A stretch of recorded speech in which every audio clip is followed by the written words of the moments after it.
Hello ladies and gentlemen, it's demo time. So, in order to run our dApp, we initially need to deploy a local instance of the blockchain on our computer. So, we just initialize our local blockchain using ganache. Okay, this is done. You can leave it here. So then we have to download the GitHub directory, and we can open it with Visual Studio Code. So what we need to do is, from our main directory, we need to redirect to frontend slash backend, where we can see we have actually our main application JavaScript file that we need to run.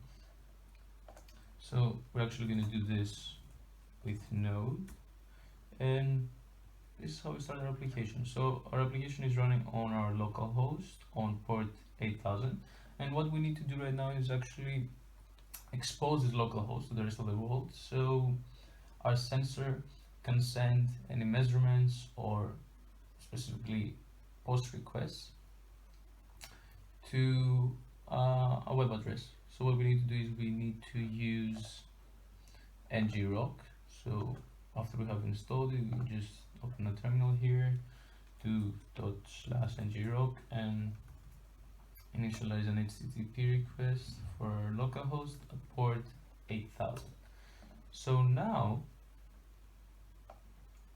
our localhost is exposed to the rest of the world using this web address. So what we need to just copy this, and we need to go back to our code and actually paste this to the JavaScript files that communicate and talk to the front end.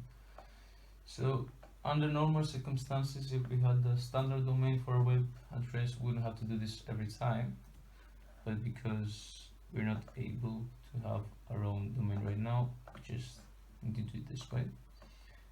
So we copy paste in measurement.js as well. Excellent. We do the same for token.js. And now our backend can actually communicate with the front end. One last thing that we need to do is actually we need to let the sensor know to which address he has to go to. So we need to paste this address here as well.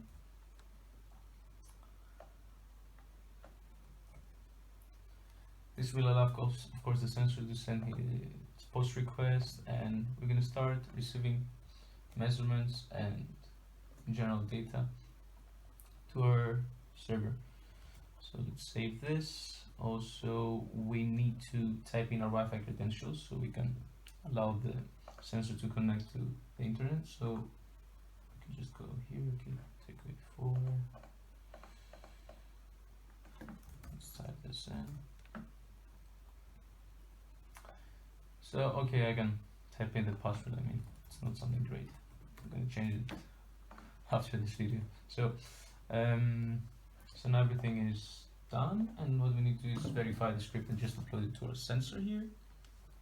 So let's wait a bit for this.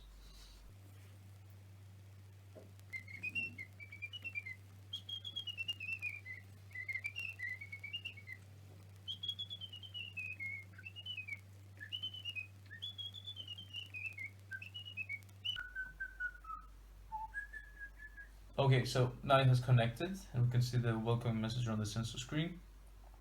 So it has connected to the Wi-Fi, and it has been assigned a public IP address with which it can communicate to the rest of the world.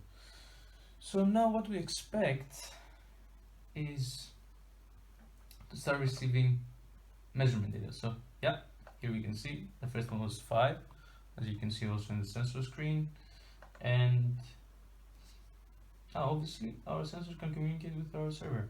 So